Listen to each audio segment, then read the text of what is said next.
Hello viewers, আজকের ভিডিওটা আমার বিই বিটেক পাস আউট ভাই বোনদের জন্য এবং যারা এই মুহূর্তে তোমরা ফাইনাল ইয়ারে পড়াশোনা করছো বিই বা বিটেকে বিভিন্ন ট্রেড নিয়ে, তোমাদের জন্য কিন্তু ভিডিওটা গুরুত্বপূর্ণ। কারণ ইন্ডিয়ান আর্মির তরফ থেকে কিন্তু তোমাদের রিক্রুটমেন্ট নোটিশ পাবলিশ হয়েছে এবং এই রিক্রুটমেন্টটা কিন্তু শুধুমাত্র ইঞ্জিনিয়ারদের জন্য, ঠিক আছে? যেটা টেকনিক্যাল রিক্রুটমেন্ট হয় ইন্ডিয়ান আর্মির তরফ থেকে বা ইঞ্জিনিয়ার রিক্রুটমেন্ট হয়, তো তারই অফিসিয়াল নোটিশ তোমরা এই মুহূর্তে স্ক্রিনের মধ্যে দেখতে পাচ্ছ। তো এই ভিডিও থেকে তোমরা প্রত্যেকটা ডিটেলস, ঠিক আছে, যেগুলো ইম্পর্টেন্ট ডিটেলস আছে, স্যালারি কত, তোমাদের এটা টেম্পোরারি পোস্ট নাকি পার্মানেন্ট পোস্ট, প্রথমেই বলে রাখি এটা কিন্তু পার্মানেন্ট পোস্ট, ঠিক আছে, একদম পার্মানেন্ট সরকারি চাকরি বা পার্মানেন্ট গভর্নমেন্ট জব। কি এলিজিবিলিটি রয়েছে, ঠিক আছে, কত টাকা তোমাকে ফিস পে করতে হবে, এজ লিমিট কী রয়েছে, প্রত্যেকটা ইম্পর্টেন্ট বিষয় নিয়ে এই ভিডিওতে কথা বলবো। তাই ভিডিওটাকেও স্কিপ না করে শেষ পর্যন্ত দেখতে থাকো প্রপার ইনফরমেশন পাওয়ার জন্য, ঠিক আছে? তো এখানে তোমাদের টেকনিক্যাল গ্র্যাজুয়েট ট্রেনিং হিসেবে রিক্রুট করা হবে, ঠিক আছে, একদম পার্মানেন্ট পোস্ট। এলিজিবিলিটি অবশ্যই তোমাকে একজন ইন্ডিয়ান হতে হবে, ঠিক আছে।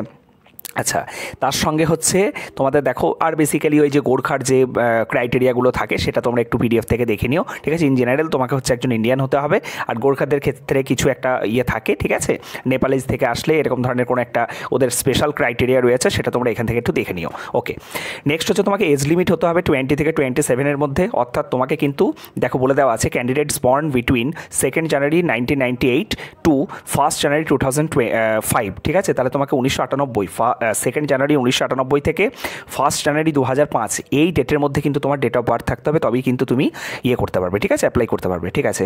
তো এডুকেশনাল কোয়ালিফিকেশান দেখো তোমাকে বলে দিয়েছে যে তুমি যদি পাস আউট ক্যান্ডিডেট হও অবভিয়াসলি তুমি অ্যাপ্লাই করতে পারবে, ঠিক আছে, এবং তোমাকে সেক্ষেত্রে 1 জানুয়ারি 2025 মধ্যে তোমাকে সমস্ত কিছু কিন্তু প্রডিউস করতে হবে, ঠিক আছে, এই হিসাব বলে দিয়েছে। এবার যদি দেখা গেল তুমি ফাইনাল সেমিস্টারে যারা পড়ছো, যাদের এখনও 7 সেমিস্টারের রেজাল্ট পাবলিশ হয়নি, তাদের কিন্তু 6 সেমিস্টারের রেজাল্ট পর্যন্ত মানে তুমি আপলোড করার পরে তোমাকে হচ্ছে প্রফেশনালি তোমাকে ফর্ম ফিল আপ করতে দেওয়া হবে এবং প্রফেশনালি তুমি কিন্তু এলিজিবল। কিন্তু অবশ্যই তোমাকে জানুয়ারি 2025 1 জানুয়ারি 2025 মধ্যে কিন্তু তোমাকে সমস্ত যে ডিটেলসগুলো, তুমি যদি সিলেক্টেড হও তাহলে সমস্ত ডিটেলসগুলো কিন্তু তোমাকে করতে হবে, ঠিক আছে, আপলোড করতে হবে। এই যে বলে দিয়েছে দেখো, all final year appearing candidates whose final year and final semester examination will be scheduled after 1 January 2025 are not eligible to apply for this, ঠিক আছে। এবং যাদের দেখা গেল যে ফাইনাল তোমার যে সেমিস্টার, ঠিক আছে, যারা 2024 পাস আউট হবে না, যাদের ফাইনাল সেমিস্টার 2025, তারা কিন্তু কোনোভাবেই অ্যাপ্লাই করতে পারবে না, অর্থাৎ যারা এই মুহূর্তে থার্ড ইয়ারে আছো তারা কিন্তু কোনোভাবেই অ্যাপ্লাই করতে পারবে না। 2024 পাস আউট যারা ক্যান্ডিডেট আছো, ঠিক আছে, তারা কিন্তু এই বছর কিন্তু তুমি অ্যাপ্লাই করতে পারবে, ঠিক আছে, এই পোস্টটার জন্য। ওকে, ঠিক আছে। তারপরে বাকি তোমরা ডিটেলসগুলো এখান থেকে দেখে নিও, ইম্পর্টেন্ট যে ডিটেলসগুলো সেগুলো তোমাদের আমি বলছি, ঠিক আছে।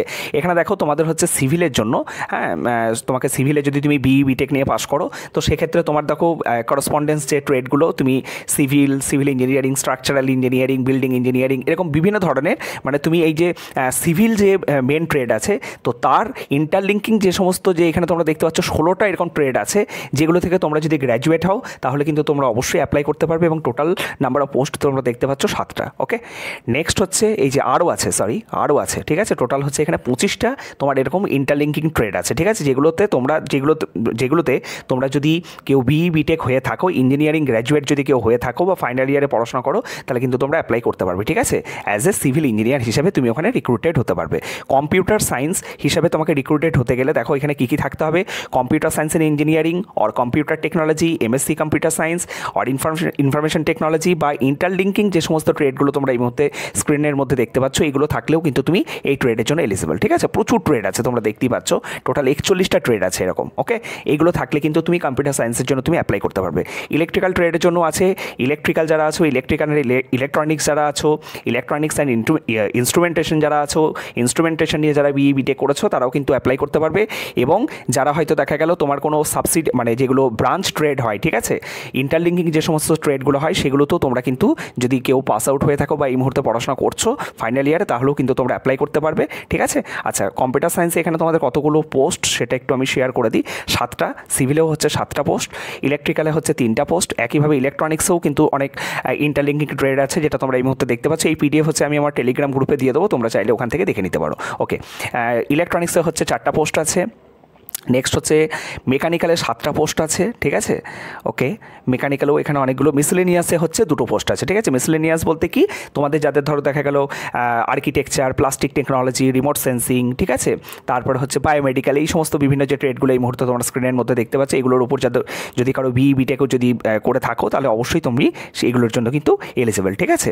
এছাড়া নিউক্লিয়ার টেকনোলজি, টেক্সটাইল টেকনোলজি, ঠিক আছে, এই সমস্ত প্রচুর এরকম আছে। এবং টোটাল যে নাম্বার অফ ভ্যাকেন্সি তোমরা দেখতে পাচ্ছ সেটা কিন্তু 30, ঠিক আছে, 30টা টোটাল কিন্তু ভ্যাকেন্সি আছে। ওকে, নেক্সট হচ্ছে তোমার ট্রেনিং হচ্ছে 12 মাসের, ঠিক আছে। ওকে, 12 মাসে তোমার ট্রেনিং হবে। তারপরে হচ্ছে এখানে তোমাকে বলেই দিয়েছি, ঠিক আছে, ট্রেনিংয়ের সময় তোমাকে কত টাকা দেওয়া হবে সেটাও বলে দিয়েছে।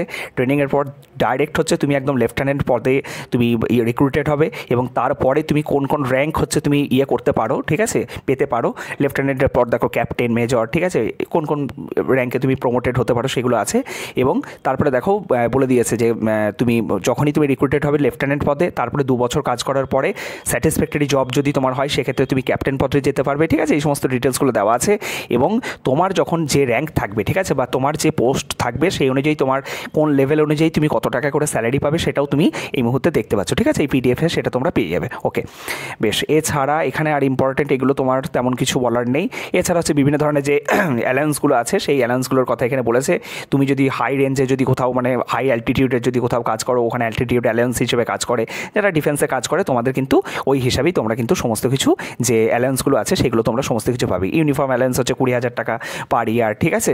রেশন ইন কাইন্ড অফ, এগুলো বিভিন্ন ধরনের যেগুলো আছে, ঠিক আছে, টিএ ডিএ সমস্ত কিছু তুমি কিন্তু এখানে পাবে, ঠিক আছে। এছাড়া হচ্ছে ফার্স্ট ক্লাস ট্রেনের তুমি সুবিধা থেকে শুরু করে, ঠিক আছে, ফ্লাইটের সুবিধা থেকে শুরু করে, ডিএ থেকে শুরু করে সমস্ত জিনিসগুলো যেগুলো তোমার একজন ইন্ডিয়ান আর্মির যারা আছে, ঠিক আছে, পোস্টে যারা জব করে বিভিন্ন পোস্টে তারা যেরকম পায় তার থেকেও তুমি হচ্ছে বেটার ফেসিলিটিস পাবে।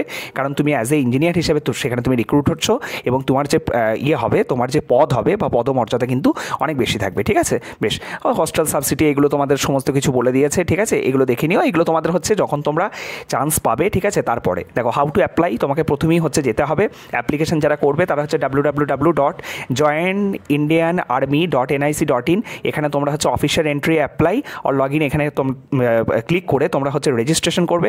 রেজিস্ট্রেশন করার পরে তোমাদের দেখবে অ্যাপ্লাই অনলাইনে দেখবে পেজ পেয়ে যাবে, সেখান থেকে তোমাদের যা যা ডিটেলস চাইবে সেগুলো সমস্ত কিছু করার পরে, ঠিক আছে, কমপ্লিট করে দেওয়ার পরে তোমার হচ্ছে সেভ অ্যান্ড কন্টিনিউ করবে। তারপর হচ্ছে লাস্টে হচ্ছে ফাইনাল যে ঠিক আছে, তোমার কনফার্মেশন পেজটা সেটা তোমরা বের করে নেবে, ঠিক আছে, যারা সিলেক্টেড হবে, ঠিক আছে। এখানে বলে দিয়েছে দেখো, candidates are advise to read the notification carefully and then fill up online form fill up. Online form fill আপই হবে, কোনো অফলাইন এখানে কোনো কিছু নেই। টু অ্যাভয়েড মিস্টেক্স কোনোভাবে করা যাবে না। যদি কোনো কারণবশত তুমি মিস্টেক করো তাহলে কিন্তু কোনো কারেকশনের সুযোগ পাবে না, এবং ডাইরেক্ট কিন্তু এখানে তোমাকে বলে দিয়েছে দেখো যে তোমার অ্যাপ্লিকেশন কিন্তু রিজেক্ট করে দেওয়া হবে। আচ্ছা, Aadhaar number and matriculation certificate is mandatory for registration on website. আচ্ছা, তোমার আধার যখন তুমি রেজিস্ট্রেশন করবে তখন আধার নাম্বার এবং ম্যাট্রিকুলেশন যে সার্টিফিকেট মানে মাধ্যমিকের সার্টিফিকেট কিন্তু তোমার দরকার, ঠিক আছে। এছাড়া বাকি যে ডিটেলসগুলো এগুলো সেলফ অ্যাটেস্টেড কপিগুলো এগুলো তোমাকে আপলোড করতে হবে, এগুলো একটু দেখে নিও, ঠিক আছে। ওকে, এগুলো বিভিন্ন ধরনের তোমার কাছে যদি ফাইনাল ইয়ার যদি তুমি ক্যান্ডিডেট হও তাহলে 6 সেমিস্টার পর্যন্ত তোমাকে কিন্তু মার্কশিট তোমাকে অ্যাপ্লাই করতে হবে, ঠিক আছে। ওকে, সিলেকশন প্রসিজার এখানে বলে দিয়েছে দেখো, যে প্রথম হচ্ছে যতগুলো অ্যাপ্লিকেশন জমা পড়বে তার তোমাকে হচ্ছে শর্ট লিস্টিং করা হবে, ঠিক আছে। শর্ট লিস্ট করার পরে দেন হচ্ছে তোমাকে ডাকা হবে ইন্টারভিউর জন্য। তারপরে হচ্ছে মেডিকেল চেক আপ যেরকম হয়, ঠিক আছে, মেডিকেল হওয়ার পরে তোমার হচ্ছে ডকুমেন্ট ভেরিফিকেশন হওয়ার পরে তোমার হচ্ছে যেরকম চাকরি জয়েনিং লেটার আসে সেভাবে জয়েনিং লেটার চলে আসবে, ঠিক আছে। এই হচ্ছে বিষয়। আর দেখো তোমাদের হচ্ছে 10 তারিখ থেকে, মানে এই মাসের 10 তারিখ থেকে তোমাদের শুরু হয়েছে, ঠিক আছে, 3টা থেকে দুপুর 3টা থেকে শুরু হয়েছে এবং চলবে হচ্ছে 9th মে ফর্ম ফিল আপ, ঠিক আছে। তোমাদের 9th মে 2024, হ্যাঁ, দুপুর 3টা পর্যন্ত এই ফর্ম ফিল আপ চলবে। আর এখানে তোমাদের কোথাও টাকা পয়সার বিষয় কিছু দেখলাম না, মানে তোমাদের অনলাইনে অ্যাপ্লাই করতে গেলে কত টাকা লাগবে সেটা আমার চোখে পড়লো না। তো তোমরা যারা অ্যাপ্লাই করবে, ঠিক আছে, বা অ্যাপ্লাই করতে যাওয়ার সময় যদি তোমাদের কোনো ধরনের কোনো অসুবিধা হয় এই ভিডিওর কমেন্ট সেকশনে তোমরা কমেন্ট করবে, আমি অবশ্যই তোমাদেরকে সেটা রেসপন্স করবো অ্যাজ সুন অ্যাজ পসিবল। সকলে ভালো থেকো, সুস্থ থেকো, থ্যাংক ইউ।